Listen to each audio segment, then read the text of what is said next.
My wife and I were sitting in the doctor's office, and we were told that I had 6 months to live, and it's just like the whole world stopped.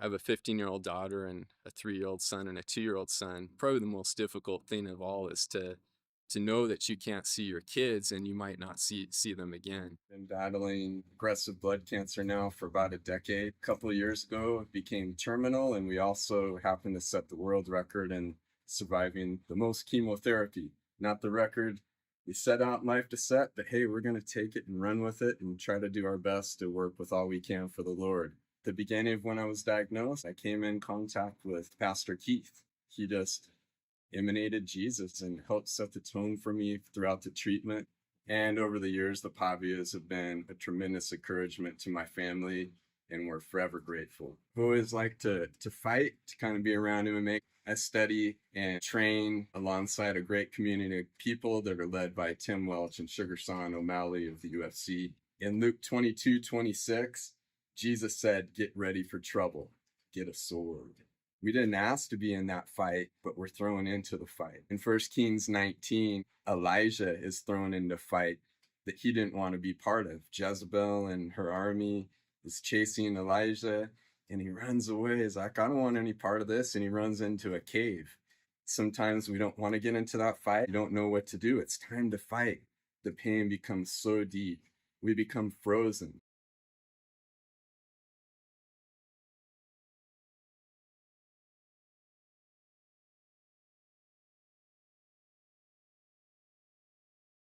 This at a level, and there were needles put into each, so they were digging into both of my wrists, and I just called on Jesus, and he gave me a flash of what a little one millionth of what I experienced on the cross, and that my heart was going too fast, and I just called out to him, and he showed me again and again that you can't do it on your own. It has to be only in Jesus. Only in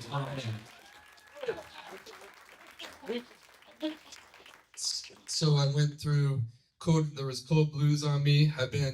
Death has been surrounding me many times. You can feel death coming down. And in the middle of it all, the enemy attacked, and I lost my house. I was evicted from the house, lost my family, I lost everything. And we get into that place where we lose everything, and we have nothing. And we go down and we get into the fetal position, because naked we came from the womb and naked we go out. And this is the position we've all been here, when we just cannot do anything. We have no power, and we ask the Lord, just take me now. And he is such a good God, but we ask him, we say, I can't do it on my own. Help me, Lord, help me. We call out to him, and then we're just stuck in this fetal position. And Lord's loving arms are around us, just like in the womb. And then we call out to him, and he says, rise up!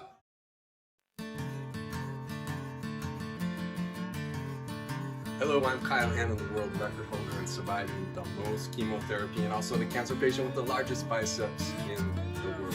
The words of the wise are more effective than the ranting of a king of fools. That's in Ecclesiastes 9.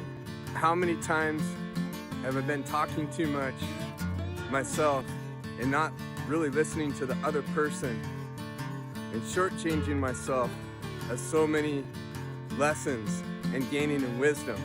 We see leaders of companies, coaches, in parenting, wherever it might be, that if this person rants about speaking too much and using too many words for directions, it never turns out too good.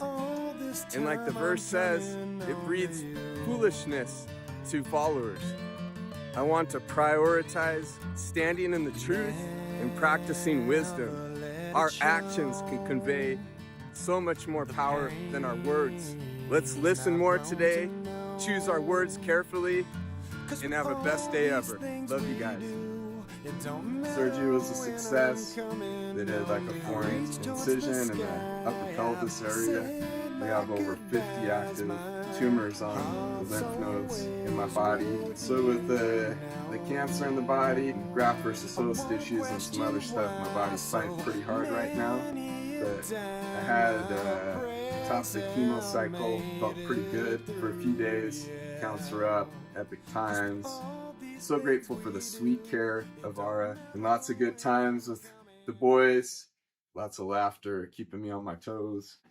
Thanks to everyone that's encouraged us and supported us, been generous. Especially shout outs to our TW BJJ family, MMA, and especially Sugar Sean. Thanks to you guys for making it possible that our family could enjoy one another during these challenging times and have some amazingly good moments. I've had some little spots in there where I feel good, and so you take advantage of those. But the harder that you work through something that's challenging, the sweeter it's out the other side. That's true of everything, I think. It's definitely true in chemo. The harder that I work during the chemo times and the down times, the better it is later. So it's work, rest, work, rest, work, rest. Let's go. And that's about all I got today. Love you guys. Hugs. Cause with all these things we do, it don't matter when I'm coming on to you.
Make the best use of time and opportunity, because the times are evil. We live in desperate times. Ephesians 5:16.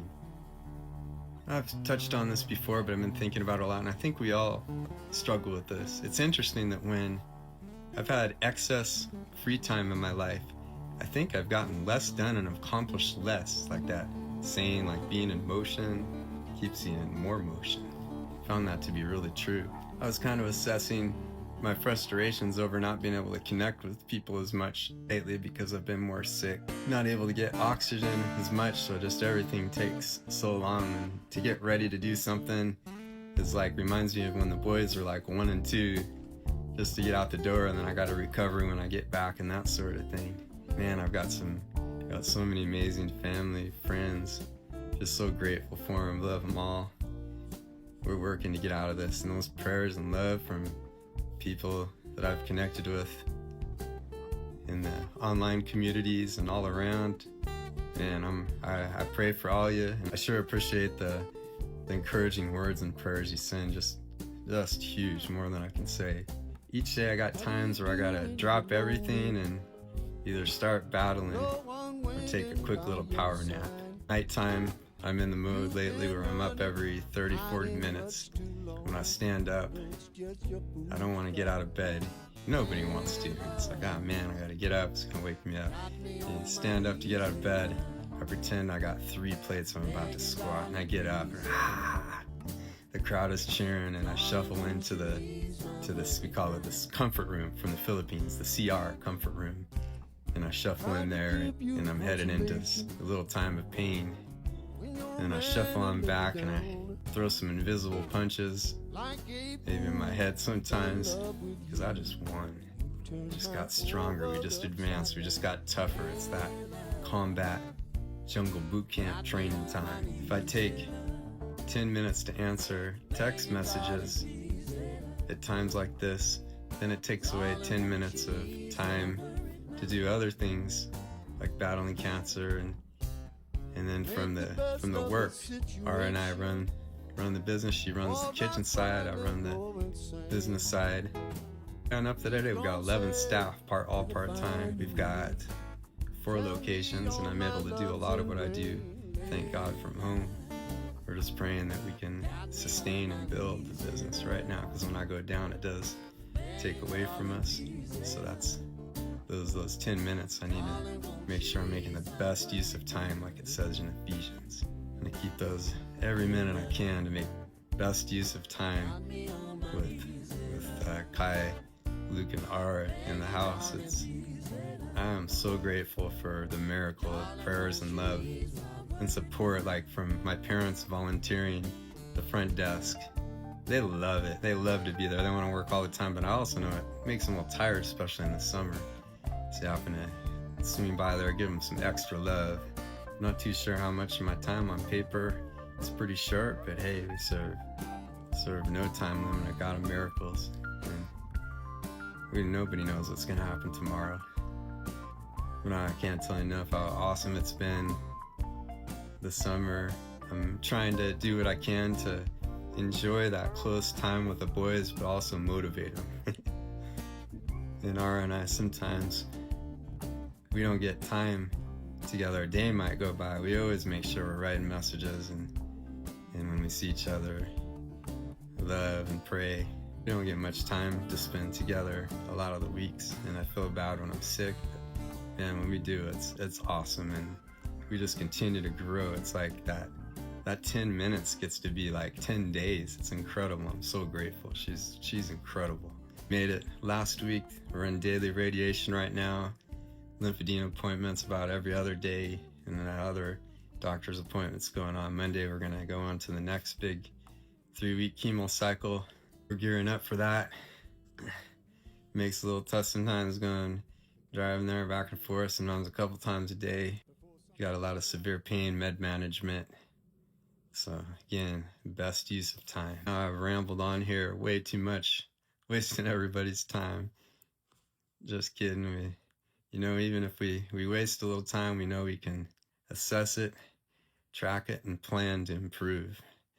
Just love the process of improving best use of time. So we got those opportunities. No matter what happens when those challenges come, it's an opportunity to grow right now it's not the way I exactly want it to be. I wish I could go down and train more and connect with people and give them hugs and see so many awesome people right now I miss a lot. But I also know God is doing something. He's shaping me. He's refining me. You know, if I'm making the best use of my time, I know I'm right where I need to be, not where I want to be exactly. I still get to sit here and talk and connect this way. We do live in desperate times, and there's so much darkness around us. If we utilize that time together, helping one another, reaching out, loving one another, man, that time is so much sweeter. It doesn't matter. We're going to funnel right through on the narrow path, and all that darkness is just going to fall off. All right. Love you guys. Have a best day ever.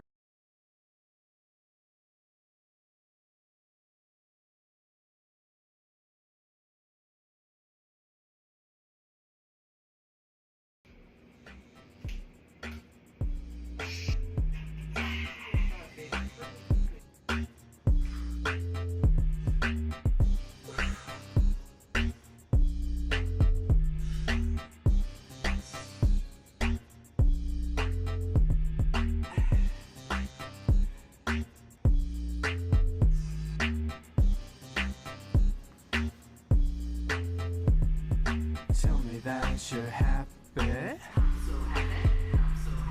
Tell me that you're happy. Running around, facades on the outside, hurting on the inside. No defense, looking so proud. Tell me what I can't do, smiling too loud. Shut up now, happy on my own, natural. Blow a little smoke, I flow. Good times on a blood red dime. Look out now, it's my time.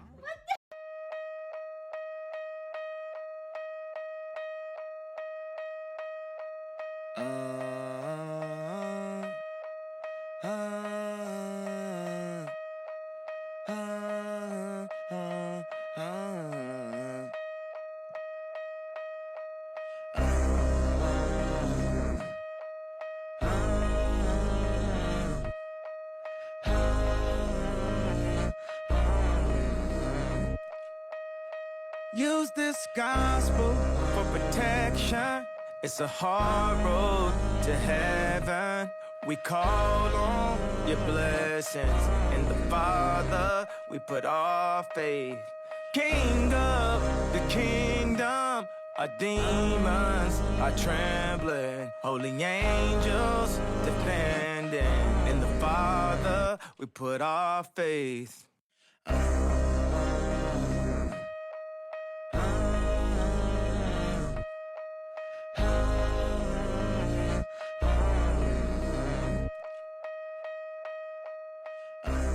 How could he not be the greatest?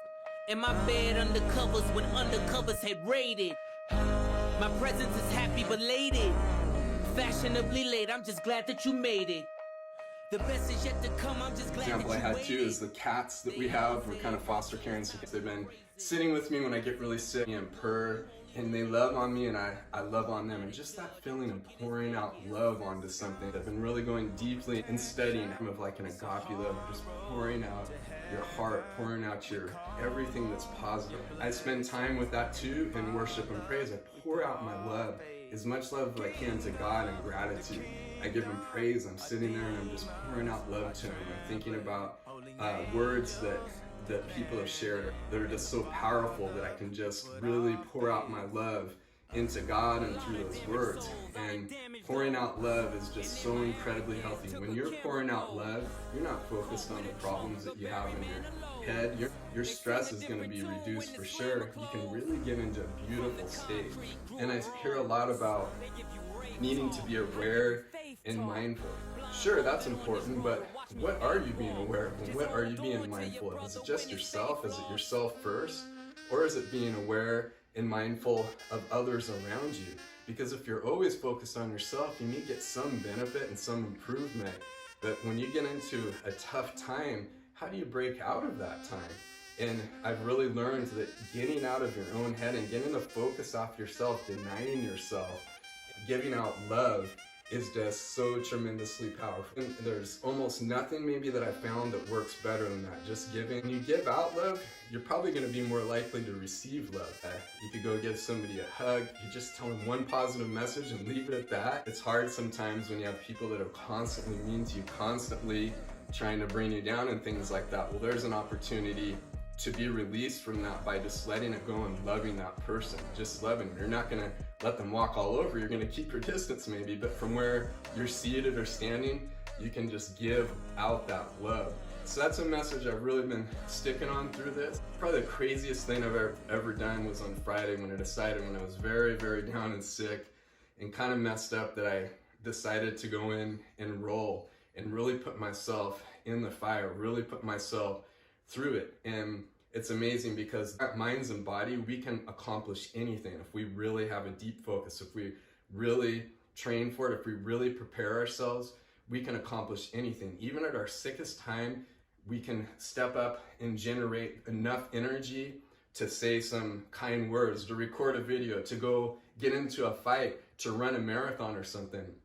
But of course, what happens after that? So there's always gotta be a balance, and that is life. We make choices, but if we just stay idle and do nothing, what good is that? We're just gonna stay here. And if you're facing an illness, is if you just stay without risk and you just stay sitting and do nothing, this is what's gonna happen to you. You must get up and get out of your head. You must move, you must rise up, you must give out that love, you must give everything of yourself. And because when you do that and you rise back up and you get out of those tough days, you're gonna be stronger than before. You just had a benefit of having to carry around weights. It's kind of like you're not gonna get stronger if you don't put on more weight sometimes. Sometimes you're gonna fail and drop that weight. But if you don't get that weight on you and really push it and keep pushing a heavier weight, you will not grow and get stronger. So having that weight on you, battling through whatever you're going through, that stress on you or something that's really getting at you, you might even think, I'm not dealing with anything. Well, yes you are. If it's become that far where it's gotten to you that much, it's time to step up. It's time to start changing. It's time to push that weight. It's time to step out and take some risks. Let's rise up together. Let's keep exercising that most important muscle, the smile, and let's just pour out as much love as we possibly can. Love you guys all. Have the best day ever.